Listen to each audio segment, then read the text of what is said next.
আজকে রান্না করলাম বাঙালির প্রিয় খাবার শুক্তো। গরমকাল আসলে বাঙালির পাতে শুক্তো চাই চাই, তাই জন্যে সব রকমের সবজি দিয়ে আজকে শুক্তো রান্না করেছি। প্রথমে সব রকমের সবজিগুলো কেটে ধুয়ে নিয়েছি, তারপর নুন হলুদ মেখে রাখা মাছটা অল্প তেলে ভেজে নিয়েছি। মাছ ভাজা হয়ে গেলে ওই তেলেই ফোড়নে দিয়ে দিয়েছি মেথি দিয়ে তারপর সবগুলো সবজি দিয়ে দিয়েছি।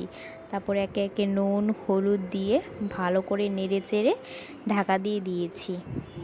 সবজিটা সামান্য সিদ্ধ হয়ে আসলে পরিমাণ মতো গরম জল দিয়ে আবার ঢাকা দিয়ে দিয়েছি। ভালো মতো সবজি সিদ্ধ হয়ে গেলে তারপর পরিমাণ মতো আদা বাটা, ভেঙে রাখা মাছ দিয়ে ভালো করে নেড়ে চেড়ে আবার ঢাকা দিয়ে দিয়েছি। ভালো করে বলক উঠে আসলে তারপরে নামিয়ে ফেলবো। তাহলে রেডি হয়ে গেল আমাদের বাঙালির একদম সহজ সিম্পল একটি রান্না শুক্তো। আমার মতো আপনাদেরও যদি শুক্তো ভালো লাগে অবশ্যই কমেন্ট করে জানাবেন। আর যদি কখন ট্রাই করে না থাকেন অবশ্যই একবার রেসিপিটি ট্রাই করে দেখবেন, আশা করছি ভালো লাগবে।